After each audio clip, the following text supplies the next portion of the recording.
बिस्मिल्लाहिर्रहमानिर्रहीम अस्सलाम वालेकुम। हमारे इस चैनल को सब्सक्राइब करने का आप सबका बहुत बहुत शुक्रिया।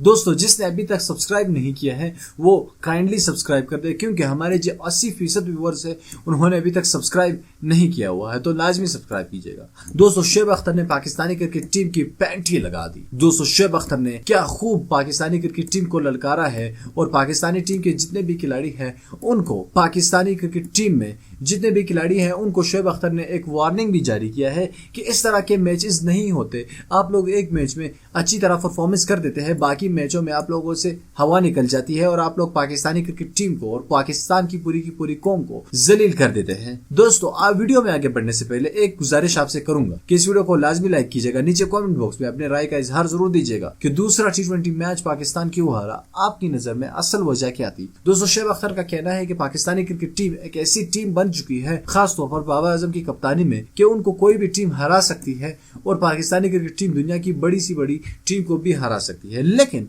पाकिस्तानी क्रिकेट टीम में यहाँ पर बच्चों वाली हरकत अब भी हो रही है। दोस्तों, शुएब अख्तर ने मजीद कहा कि पाकिस्तानी क्रिकेट टीम में 3-4 ऐसे खिलाड़ी हैं जो बिल्कुल भी जिम्मेदाराना तरीके से नहीं खेलते, और खास तौर पर उन्होंने फखर जमान, बाबर आजम और मोहम्मद हाफिज की तरफ इशारा किया। दोस्तों, शुएब अख्तर ने इन खिलाड़ियों को खूब बेइज्जत किया और कहा कि ये खिलाड़ी कभी भी पाकिस्तानी क्रिकेट टीम को एक अच्छे दिन नहीं दिखा सकते, तो लिहाजा हमें चाहिए कि कप्तान बदल लेना चाहिए। दोस्तों, शुएब अख्तर की इन बातों से आपको क्या लगता है, क्या वाकई में ऐसा होना भी चाहिए या नहीं? आपने कमेंट करके नीचे बताना है। दोस्तों, इस वीडियो को लाइक कीजिएगा, चैनल को लाजमी सब्सक्राइब कीजिएगा, ताकि फ्यूचर में हम जब भी कोई नई वीडियो अपलोड कर सके उसकी नोटिफिकेशन आपको वक्त पर मिल सके। मैं मिलना चाहूंगा आपसे अगली वीडियो में, तब तक के लिए इजाजत दीजिएगा। अल्लाह हाफिज।